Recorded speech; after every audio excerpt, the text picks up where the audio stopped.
maay auteuru livre bi ñuy wax La fabuleuse Odyssée de Diomaye. Je suis un professeur de lettres, écrivain qui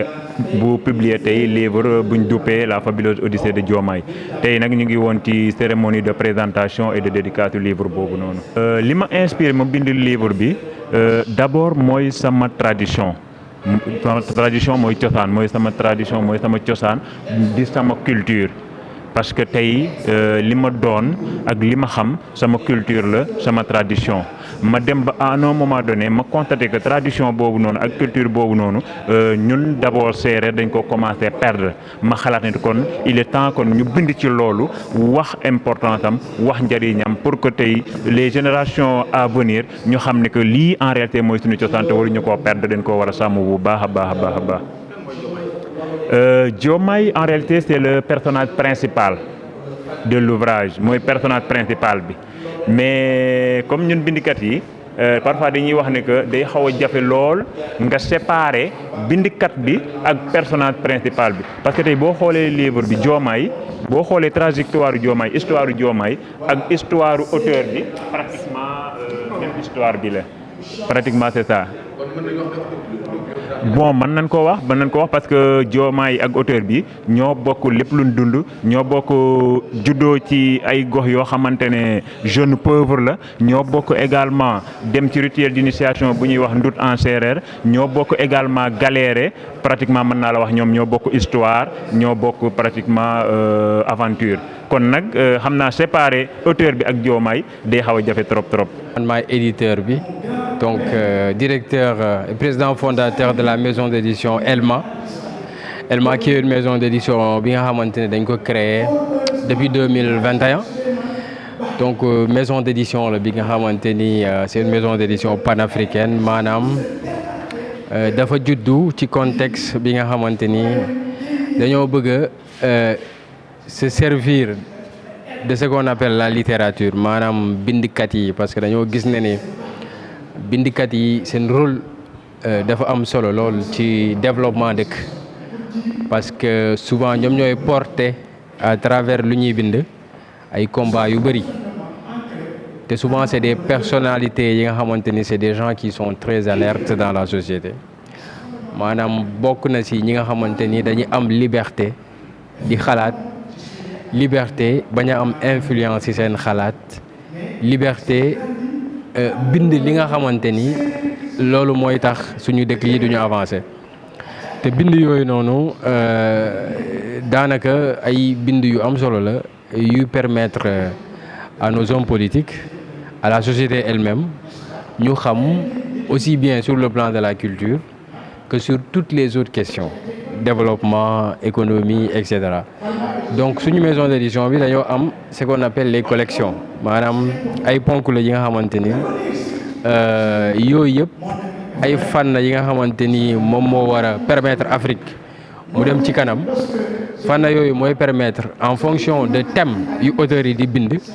et en fonction de genre yu ñuy bind collection boobu la ñuy jël xool li mu bind ak stylam ak thématique yu mu développé ban collection lañ koy dugal donc Moussa doon ki nga xamante ni c'est un auteur engagé maanaam dafa nekk ku engagé dafa nekk littéraire bi nga xamante ni en fait dafa bind benn téere buy revenir sur la culture sérère donc cette culture sérère là dafa bokk ci ay valeurs africaines te mu ngi wone ci livre bi nii suñu valeurs yi ñun dafa am solo te tant que ñun appuyer wuñu ci suñu valeurs yooyu noonu pour ñu développer wu day metti parce que mënuñu génn xeet bëgg a dugg ci beneen xeet jàpp ne ni c'est à travers comme ça là qu'on peut se développer non comme Senghor ni mu koy waxee nee na enracinement et ouverture donc enracinement mooy fi nga jógee nga xam ko li nga doon nga xam ko parce que loolu mooy nit finalement loolu mooy tax nga xam yaay kan loolu mooy tax nga xam ban yoon nga war a jël te loolu mooy tax nga xam yan pas-pas nga war a am pour am njëriñ ci société bi donc culture dafa doon li nga xamante ne dafa am solo te culture boobu la littérature di porter parce que littérature boo xoolee pays yu développé yëpp littérature dafa jouer rôle bu am solo ci seen développement boo xoolee dëkk bu mel ni France avant qu'on ne parle de la France de la révolution française avant qu'on ne parle de la révolution industrielle on a d'abord parlé de la France des lettres maanaam France 16e siècle ñëw ba 17e siècle avec organisation Louis XIV et cetera donc littérature dafa doon li nga xamante ni li benn bindkat di naan dafa am benn fonction cognitive et citoyenne maanaam dafay tabax nit parce que dañuy yàgg wax ne ni souvent réew bi pour mu avancer foo ñu defar nit yi tabax des modèles de citoyens te littérature aussi bien la littérature française arabe et cetera bokk na ci liy tabax nit parce que boo gisee nga ñëw dans notre société nga xool les tarixa Cheikh Ahmadou Bamba par exemple nga xool ci bind lu mu fa def bind yooyu tey la ñu bëri di utiliser les xasida pour mën a xam nan la ñuy taxawee ci société donc vous avez vu que littérature dafa am benn aspect bi nga xamante ni aspect bu am solo la buy tabax nit te tabax nit boobu moo war a njëkk avant lépp pour le développement donc moo taxoon ñun ñu créer maison d'édition bi pour que ñu permettre à nos Africains à nos auteurs africains ñu mën a porter ay sujets yi nga xamante ni yu am solo la sujets yi nga xamante ni mën na am impact yu am solo sur le développement de l'Afrique parce que gis nañ ni après l'indépendance maison d'édition yu bëri yu fi nekk ay maison d'édition française lañ te souvent les maisons d'édition françaises portent en elles la culture et la tradition française donc ñun aussi dañoo jàpp ne jot na ñu am suñuy maison d'édition yu am doole yi nga xamante ni ça doit porter nos cultures et nos traditions donc moo tax Elma édition Afrique ñu créé ko donc c'est d'abord une affaire de combat c'est d'abord une affaire de responsabilité c'est d'abord une affaire d'engagement citoyen pour que ñun ñu mën a créer ay bànqaas yi nga xamante ni suñu intellectuels yi mën nañ ci ñëw pour mën a joxe seeni xalaat mën a xool ay sujets yu am solo pour le développement de l'Afrique pour ñu mën a yóbbu continent bi ci kanam donc moo taxoon Moussa Gning ouvrage bu mu def qui revient un peu sur la culture sérère et qui se place dans ce contexte général là de la culture africaine mu attirer suñu attention donc moom moo tax ñu publier livre am et tey moo doonoon cérémonie de dédicace am man en tant que son éditeur je suis venu avec mon équipe dans le cadre de Elma Édition. Effectivement, parce que quand on parle d'Odyssée, Odyssée aventure la. C'est une aventure en quelque sorte c'est un voyage aventure la nag boo xamante ne dafa am ay péripéties dafa am ay obstacles parce que tey boo liiree ouvrage bi dañ lay wax Diomaye wax la fi mu juddoo ci cadre boo xamante ne dañoo pauvre amuñu dara ay waajuram jël ko yóbbu ko école di taaba di ko jëndal ay yére di ko jëndal ay fourniture muy góorgóorlu mais nag bu mu demee ba nga xamante ne dugal nañ ko lël jàngal ko nag lan mooy adduna parce que jàngal ko ne que boo nekkee ci adduna da nga war a am fulla da nga war a am fayda da nga war a am ngor da nga war a am jom waaye lépp looy def da nga ko war a gëm te waroo nekk koo xamante ne da ngay trahir waroo nekk koo xamante ne da ngay wax loo xam ne du dëgg te lépp loo nekk rek da nga koy gëm loolu nit ku ko def nit ku ko gëm foo jaar da ngay réussir ci sa vie loolu noonu la Diomaye dund moo tax mu am Odyssée boo xamante ne da koo jëlee ci milieu pauvre yóbbu ko au sommet de sa gloire comme ni ñu ko waxee ci livre bi. nga boo xoolee man du ma la wax ne seen livre dafa am concurrent que muy les réseaux sociaux mais mën naa la wax ne les réseaux sociaux ci boppam ñoom dañuy rey livre bi. dañ koy rey parce que boo xoolee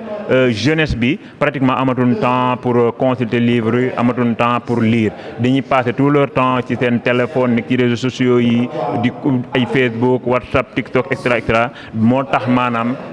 jeunesse bi pratiquement liiratun dañu concentré wu trop ci réseaux sociaux yi c'est la raison pour laquelle ma ne la pratiquement réseaux sociaux yi waxuma la concurrent lecture la waaye da koy rey. Contrairement à certains pays développés boo xoolee ay pays yu mel ni France.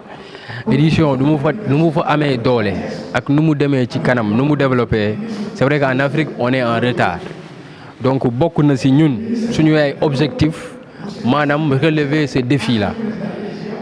te ñu ngi lancé appel au gouvernement aussi pour ñu xool en fait côté édition nan lañ mën a def pour suñu édition bi mën a doon édition bu ñuy permettre ñu mën a créer les cadres qu'il faut pour pouvoir publier les grands textes parce que boo xoolee souvent suñu intellectuels yu bëri dañuy dem France pour briller. Pour briller il faut aller en France am na ñu lay naan sax boo toogee sa talent littéraire mënoo ko fi exploiter parce que l'industrie en fait culturelle n'est pas assez développée. te édition boo demee France édition bokk na ci li nga xamante ni ça crée beaucoup plus, c'est le secteur qui crée beaucoup plus d'emplois dans le cadre de l'industrie culturelle. Donc secteur bu am doole la da ngay dem foofu en France, tu vois des maisons d'édition qui font un chiffre d'affaires de plus de 100 milliards par an. Donc ça veut dire que bànqaas bu am doole la ci économie réew. Mais il va falloir que état bi mu toog avec les acteurs du secteur ñu mën a réfléchir en fait sur une politique culturelle et surtout sur le côté éditorial ñu xool yan politique lañ ci mën a def gaa am na ay fonds d'édition et cetera, mais je pense que il manque en fait une vraie politique bi nga xamante ni moom mooy transformer le secteur de l'édition, parce qu'il y a beaucoup de problèmes, beaucoup de jeunes talentueux ne peuvent pas se faire publier parce que en fait souvent les publications dans certaines maisons d'édition ça coûte cher. Donc nous on essaye de travailler et de jouer avec les moyens du bord pour pouvoir permettre aux auteurs qui ont fait de bonnes productions ñu mën a publier seen livre. C'est vrai que c'est pas facile parce que boo amul fonds, boo amul soutien voilà du ministère et cetera, donc c'est tout à fait difficile et mais notre objectif c'est de voir dans les années à venir comment trouver des partenaires, des bailleurs ñi nga xamante ni dañuy ñëw investir dans le secteur, parce que les investisseurs ont peur de venir dans ce secteur parce que xamuñu ko, tu vois. Donc c'est pas ils pensent que les livres en soi ne constituent pas n'a pas un impact économique. Ils pensent que les livres en fait n'a pas une valeur économique. Or le livre a une valeur économique. Boo xoolee dans les pays développés, mais l'industrie, toute la chaîne du livre, parce que c'est une chaîne. Il y a l'imprimeur, il y a l'éditeur, il y a l'illustrateur, il y a l'écrivain. Donc il y a beaucoup d'éléments autour de cette chaîne-là yi nga xamante ni c'est pourvoyeur d'emploi. Donc chaîne boobu war nañu xalaat tey suñu gouvernement yi nan lañ mën a def réflexion pour xool nan la ñuy développer les secteurs. téere boobu ñu duppee la fabuleuse Odyssée de Diomaye te suñu mbokk suñu xarit Moussa ñi nga bind ko liñ si mën a jàngatee bëri na lool ndax dafa am ay thèmes yu bëri yi nga xam def ko si développé li ki mel nii maanaam xeexoo bi am diggante aada cosaan ak li nga xamante ni moom la modernité indi maanaam moom la progrès indi yàq bu bëri bi ñuy def si suñu xew yi loolu aussi àdduna ci, mais aussi àdduna si maanaam tey sëriñ yi nga xamante ni dañuy mbubboo sëriñ te duy xëy na sax di def naka sudul noonu dikk na aussi si maanaam jigéen rôle place su jigéen si suñu société coono yi nga xamante ni jigéen mi ngi koy sonn si biir néegu sëy si biir kër bi muy sëy ngir ay doomam ñu koy naan muñal ndax loolu mooy tax say doom barke. Loolu yëpp dikk na si ak aussi ñëw na sax si wàllu njàng meeg njàngale mi notamment si relation bi nga xamante ne am na diggante jàngalekat ak élève ak aussi tey maanaam élèves yi comportement yi ñu yor tey nga xam ne nekkul ay comportement ya nga xamante ni moom la ñuy ñaan mu am si école bi maanaam tey xale yi ñàkk nañu yar, xale yi ñàkk nañ teggin, xale yi ñàkk nañu worma si mag, ñàkk nañ worma aussi si seen kilifa. te loolu yëpp moom Moussa Gningue daf ko expliquer par le fait que waajur yi amatuñu jotu yar seen njaboot, ñoom ñi ngi dang-dangi di daw si ginnaaw dépense, di daw si ginnaaw kër yeeg, di daw si ginnaaw oto yi, alors que li nga xamante ni moom la ñu war a gën a toppatoo dëgg mooy yar seen njaboot ba ñooñu bu ñu màggee mën a am ay nekk ay citoyen modèle mën a bokk si ñuy tabax réew mi. boo demaatee ci livre bi wax nañ ci problème société, wax nañ ci culture, wax ci cosaan.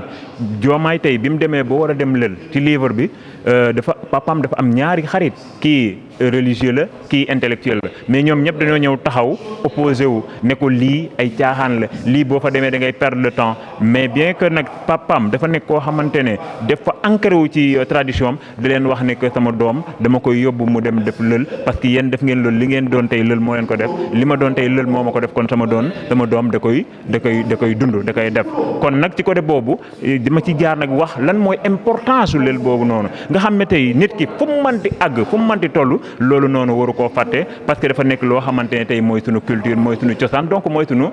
fierté donc ñu war koo sauvegarder ci livre bi également wax nañ ci gaspillage dans les cérémonies familiales surtout yàq gi am ci xew yi loolu noonu yaakaar naa ñun ñëpp xam nañ ko tey boo demee ci ceet yi boo demee ci ngénte yi dañ ci yàq xaalis bu bare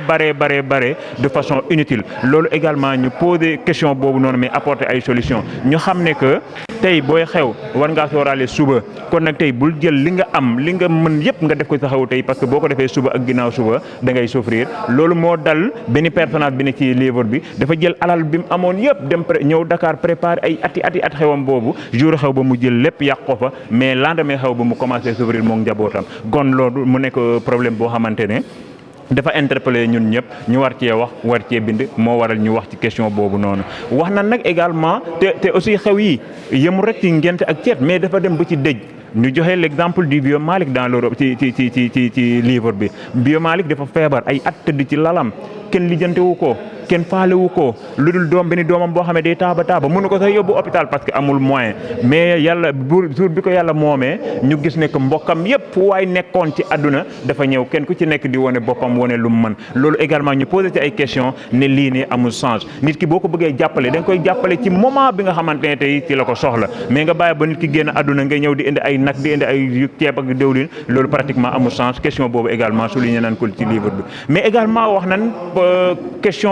indiscipline bi nga xamante ne dañ koo noté dans la société jeunesse bi ñu gis ne que c'est une jeunesse boo xamante ne dafa nekk en perte de vitesse respecté tuñ kenn gëmatuñ kenn faaleetuñ kenn maanaam ñoom ay amatuñ repère amatuñ royuwaay ñu ne roy mooy ñoo xamante ne bokkuñoo ak ñoom ay valeur bokkuñoo ak ñoom cosaan bokkuñoo ak ñoom culture moo tax tey société bi tey ñu gis ne que indiscipline bi dafa jéggu dayo trop ñu waxaat ci nag la politique politicienne ñu ngi koy gisee Sénégalais tey lu mu jàpp ci politicien mooy kan mooy ki mën a naxaate mooy ki mën a wax lu dul dëgg mooy ki mën a wor mooy ki mën a triant et cetera ci livre bi nag xamal nañ leen ne loolu du politicien mooy kan mooy ku bëgg réewam politicien mooy kan mooy ku dëgg politicien mooy kan mooy koo xamante ne dafa gëm boppam mais également dafa bëgg réewam te dafa war a liggéey uniquement pour l'intérêt donc de son pays loolu mooy politicien. li ma leen di wax mooy ñoom nañ dem jënd livre bi parce que livre bi ku ko lire di nga si jàngatee dara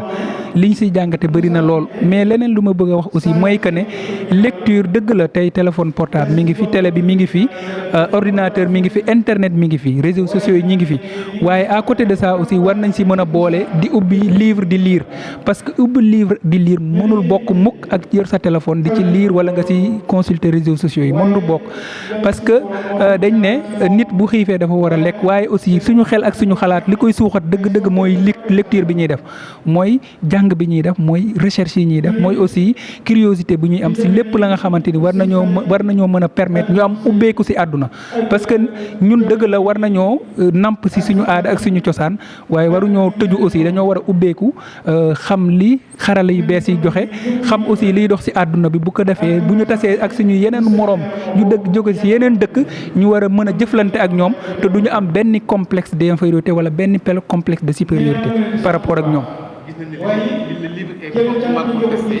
par les réseaux sociaux yaakaaroon ne bind fi mu toll nii nekkul problème. waaw mën nañ ne bind tey problème la parce que bind lu mu laaj wala lire lu mu laaj mooy wéetaay te tey wéetaay bi ñu am tey sax nekkul wéetaay parce que même boo wéetee sa biir néeg sax yaa ngi jokkoo ak ñeneen ñi nga xamante ni ils sont à des milliers de kilomètres de chez toi waaye nag li ñu war a mën a def mooy xëy na du ñu tere xale yi téléphones yeeg réseaux sociaux yi waaye nag mën nañoo organiser suñu kër yi de telle sorte que mu am ay heures ya nga xamante ni dañuy jàngaloo xale yi maanaam jëndal leen ay livres ñi siy jàng parce que loo gis rek culture la maanaam tàggat la si doomu aadama xale yi mën nañ leen a tàggat de telle sorte que dinañ jàpp ne lecture dafa bokk si li leen mën a permettre ñu tekki si li leen mën a permettre ñu doon dara ëllëg ndax aussi bu ñu toppee portable yi ak réseaux sociaux yi rek dina am la nga xamante ni war nañ kaa tabax si seen bopp te duñ ko mën a tabax te loolu mooy tax nite am na solo waaye nite moo ko ëpp solo te nite boobu nag bu fekkee ne da yar nañ ñu tàggat ñu jàng jaar fi ñu war a mën a jaar yëpp dinañ ko am waaye buñ ko deful nag ndax topp télé yi topp téléphone portable yi topp internet ñi duñu am dinañ nekk ay nit waaye duñu nite ñàkk nite boobu mooy waral tey mbokk ñëw gan ñëw nuyoo si kër gi te kenn du ko faale parce que ñëpp a ngi sëgg seen portable. bu ci gisul sa bopp rek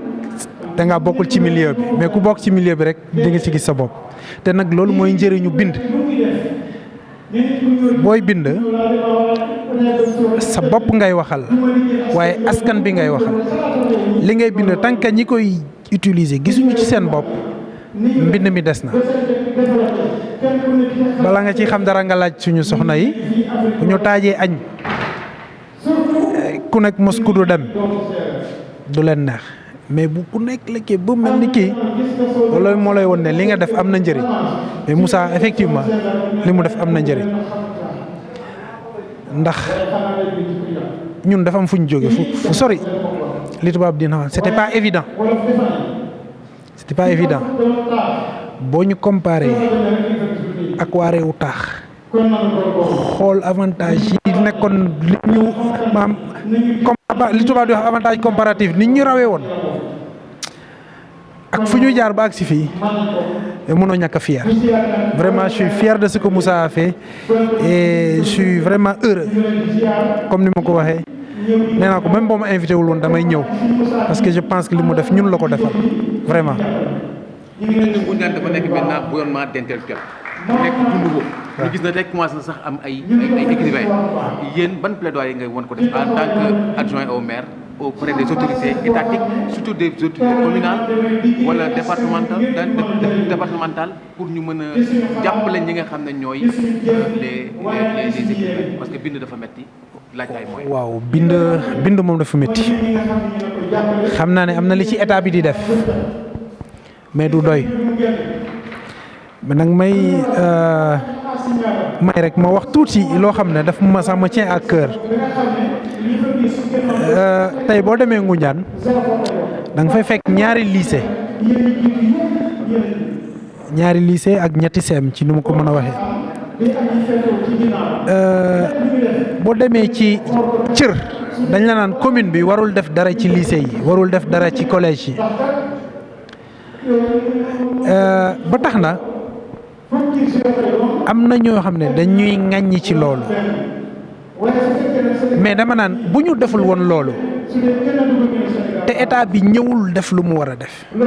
est-ce que ñu mel ni Moussa daañu bari foofu loolu nag boo gisee ma koy wax mooy man bi may wax naa ko léegi li dal Moussa moo ma dal en 91 92 bi may jógee Ngoundiane di dem Xombol on était que 5 Amerne bi Moussa ñoom dirigé woon biñ koy sos fii ñun matuñu woon 15 ren chaque année depuis quelques années c'est des centaines d'étudiants loolu noonu nag liggéey la. mooy bi ñuy wax ci culture bi mooy bi may wax ci tradition ndut bi muy lël bi boobu vraiment mu nekk chapitre boo xamante ne neex na ma trop parce que tey suñu culture boobu dafa nekk loo xam ne moom lan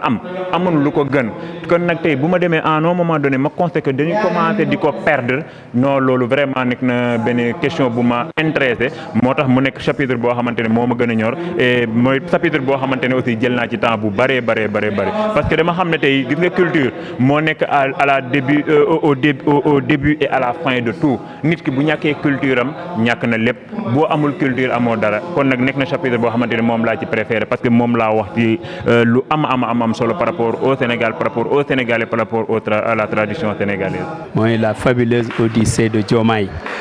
nga xam ni boo gisee titre livre bi rek ak ki nga xam ne mooy héros bi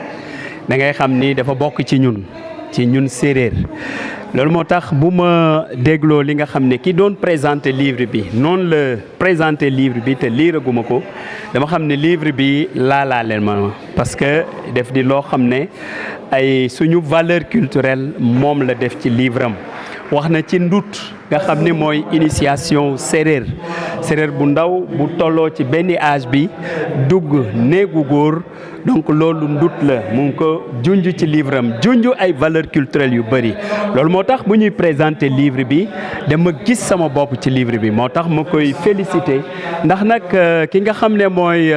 le grand intellectuel Souleymane Bachir Diagne def ni on ne peut pas avoir économiquement raison si on a socio-culturellement tort kon suñuy valeur culturelle bu ñu bëggee taxaw dans le monde des nations wone li Senghor doon wax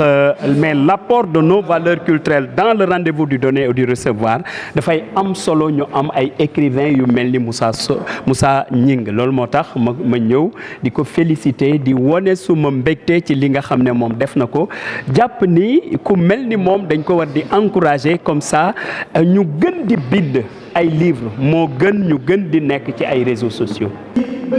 mënuma wax yëpp lu nekk ci ginnaaw mais li ma bëgg a wax rek mooy plaidoyer bi dañ koy def chaque année bëgg nañu état bi gën a gestu monde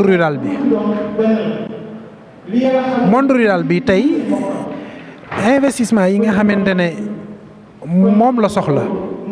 dafa wuute ak investissement yi ñu soxla ci monde urbain bi xam nga boo ñëwee fi ñu naan la terre nga ñëw fi ñu naan la BRT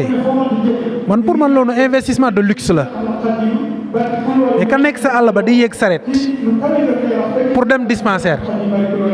Santinur terre ak et pourtant kooku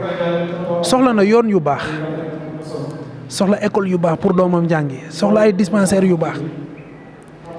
pour man dañu war a réinventer waat wala boog ñu réorienter waat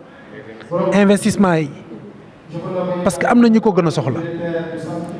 en tout cas plaidoyer boobu moom ça me tient à cœur te fu ma amee occasion dama koy wax pour man investissement de luxe yi waruñ ko l'emporter sur les investissements de subsistance parce que am na ci àll bi subsistance moo fa nekk kii wut lu mu dundee ak ki lekk bay deseeru dafa wuute te loolu mooy am on est mel ni dañu nekk ci ñaari Sénégal loolu nag autorité moo ñu ci mën dimbale merci. yow autorité mondiale la. nga nekk waa autorisé bu ci mën wax. lan ngay wax élèves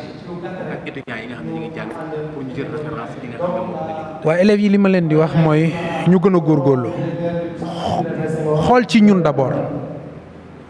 maa ngi lay wax 5 la ñoon bi ñuy jógee dëkk ba di dem Ngoundiane am na ñoo xam ne diggante bi ay gàllankoor tax na àgguñu parce que da ngay jóge village ñëw nekk ci kër goo xam ne amana boo añee doo reer c'était pas du tout évident man j'ai vu des gens de ma génération buñ doon jàng leçon kër gi ñu ne ko amul courant ci poto lampe bi lañ ko doon jàngee xombolange la di aujourd'hui nag man sama doom kër ga lay yeewu ndekki def lu mu war a def dem lycée wàccee dellu si waat kër ga te bu ñëwee dina fa fekk lampe te ñun sondeel sax dafa jafe woon pour ñu am ko dam koy wax sama gars yi dama na leen dañu war a jënd lampe tempête bàyyi suñu saal yi pour won suñu doom yi fan la ñu jógee li may wax jeune génération yi mooy ñu xam ne lu ñu am c'est meilleur que li seen waajur yi amoon c'est meilleur que li seen mag yi amoon parce que lii nii c'est récent ñu profité ci loolu góorgóorlu xam ne ñooy yaakaari ëllëg il y a pas en tout cas de secret. alors que nag mais d'accord nañ peut-être ci bu ñuy doon indépendant ñu mën a àbb fenn wante nag wax dëgg nag tollu nañ ci maturité boo xam ne war nañ mën a tëggal suñu bopp suñu école bopp loolu moo tax il faudrait que non seulement école du Sénégal nekk une école du Sénégal à partir des valeurs culturelles du Sénégal comme ça école boobu mën ñu ressembler ba pare mën ñu rassembler bu ñu niroowee boole ñu di ñu wax ci suñuy valeur culturelle di ñuy wax ci ni ñu war a nekkee di ñuy wax ci ñu war di waxee le savoir être le savoir faire mais yooyu yëpp suñu école daf ko war a tëggaat loolu moo tax ma d'accord ci moom ni il faut ñu refonder les programmes scolaires pour les réadapter à nos valeurs afin qu'elles répondent aux préoccupations de développement kon loolu def di loo xam ne tënk na ko ci livre am te ma naw ko ci jàpp ne aussi gouvernement bi mu ngi ci dans cette perspective là parce que li wér te wóor mooy am na benn séminaire boo xam ne déjà organisé nañ ko te ministère de l'éducation ñu ngi avec toutes les familles d'acteurs ñu ngi xoolaat naka la ñuy tabaxaate programme yi pour que ñu méngoo ak li nga xam ne moom la Sénégalais yi soxla. pour xam Sowru xam ne syndicaliste la. waaw enseignant la. ubbi tey. jàng tey dafa nekkoon loo xam ne. slogan la à l'époque waaw. mais. ñu commencé dégg. du ubbi tey. jàng tey lan ngay wax sa. waaw gis nga école moom dafa di école lu communauté bi yëpp kon ñëpp ñoo ci war a jàpp bi ma nekkee responsable syndical nag bon ñëpp xam nañ quand même rôle majeur bi nga xam ne joué naa ko pour que jàngalekat yi d'abord ñu joxaat leen seen i place joxaat leen seen i gëdd te jox leen seen i place jox leen seen i gëdd mu ngi commencer d'abord par changer seen situation salariale te tey wax dëggam yàlla remercier nañ bu baax a baax le président Macky Sall bi nga xam ne changé ne clairement salaire u jàngalekat yi donte luñ ci dolli tamitam dinañ ko jëlaat wante nag boo gisee ñu bëggoon ñu changer situation jàngalekat yi c'est pour que aussi école bi ñu changer comportement. xam nga enseignement di éducation moo nekk pratique bokk na ci secteur yu ëpp solo ci réew mi waaye nag li ñu constaté mooy Sénégal en réalité enseignement bokkul ci priorité état du Sénégal loolu moom c'est une réalité mu nekk nag loo xamante ne métti nañu parce que tey dañoo xam ne tey éducation moo yor réew mu amul éducation réew moomu mënul développer parce que développement ci éducation lay jaar ñu gis ne que état bi condition yi nga xamante ne war na koo teg jox enseignants yi joxu leen ko gët bi nga xamante ne war na leen koo jox également joxu leen ko loolu vraiment mu nekk question boo xamante ne daf ñoo interpeller parce que tey mënoo taxaw nga ne enseignant bi kat dafa war a def résultat enseignant bi dafa war a am ay résultats yu baax ci ay examen te enseignant boobu tey tegoo ko ci conditions yoo xamante ne ce sont des conditions optimales loolu également c'est un problème vraiment qui nous interpelle tous te aussi parlant de kii problème enseignement bi également wax nañ ci indiscipliné élèves yi tey boo xoolee élèves yi tey respecté tuñ enseignants yi respecté tuñ administration respecté tuñ kenn comprendre nga tey élève boo xam ne day jàng te respecté wul ñi koy jàng respecté wul administration élève boobu pour mu réussir day xaw a jafe lu tax nag élèves yi dem ba am fit c'est parce que élèves yi dañ leen jox pratiquement ay droits yoo xamante ne dañoo am droit ba presque ëpp sax enseignant bi leen di jàngal droit loolu aussi vraiment problème la kon nag enseignants yi tey buñ bëggee système éducatif sénégalais bi dox ni mu war a doxee il faut que enseignants yi ñu joxaat leen place bi nga xamante ne moom lan joxaat leen valeur bi nga xamante ne moom lan yelool buñ bëggee éducation sénégalaise bi avancer. Bon, ça m'a pris beaucoup de temps vraiment, ça m'a pris beaucoup de temps quand même, ça m'a pris beaucoup de temps parce que ça m'a pris plus d'une année quand même. Oui, ça m'a pris beaucoup de temps parce que aussi écrire ce n'est pas facile, ça prend du temps, ça prend de l'énergie, ça prend tout. c'est-à-dire que bind dafa jafe la lu metti la parce que bind dafa laaj xam-xam on écrit parce que on a d'abord appris quelque chose maanaam mënoo tëb étape bañ a nekk lecteur bëgg a nekk bindkat mënul nekk donc gis nañ ni jeunes yu bëri tey dañoo yàkkamti bëgg bind parce que dañoo li leen intéressé tout simplement mooy maanaam lu ñuy def nii cérémonie de dédicace journalistes yi ñëw et cetera ñu bëri loolu moo leen di intéressé ci mbir bi alors que l'écrivain l'écriture n'est pas une affaire d'abord de star hein. C'est une affaire intellectuelle dafa laaj un travail sérieux donc patience la lecture la recherche la pour nga mën a am niveau bi nga xamante ne mën na la permettre nga bind li nga xamante ni maison d'édition yi mën nañ ko accepter parce que nous sommes très regardants par rapport à la qualité du texte par rapport ak nit ki lu muy bindee est-ce que lu muy wax teg na ko ci yoon est-ce que sujet bu muy développer est-ce que maîtriser na ko et cetera donc yooyu c'est fondamental donc jeunes yi war nañ mën a def beaucoup d'efforts sur côté lecture bi parce que boo bëgg a doon si tu veux être footballeur comme Sadio Mané ñoom Sadio Mané ngay seetaan xool nan la ñuy def donc boo bëggee nekk bindkat bu mag da ngay lire bindkat yu mag yi pour mën a xam style bi. On a d'autres perspectives sur d'autres domaines, mais également sur d'autres sujets. Parce que là, on a l'écriture en nous, on est écrivain, on est littéraire. Donc, notre mission, c'est d'écrire, c'est de partager avec les lecteurs. Et Inch'Allah, on va encore continuer et poursuivre la réflexion pour pouvoir écrire d'autres ouvrages donc, au service de notre État. Je remercie vraiment l'autorité YPFITEU, le maire Mbaye Sarr, de remercier le ministre Sowru Sène Bassirou Sy, président de la plateforme nationale pour la défense de l'éducation et des valeurs, de remercier mes collègues qui sont un peu partout, vraiment de remercier, mais aussi di remercier la presse parce que aussi vous jouez un rôle vraiment important di leen remercier bu baax a baax a baax a baax di remercier ñëpp di kontaan ci ñëpp.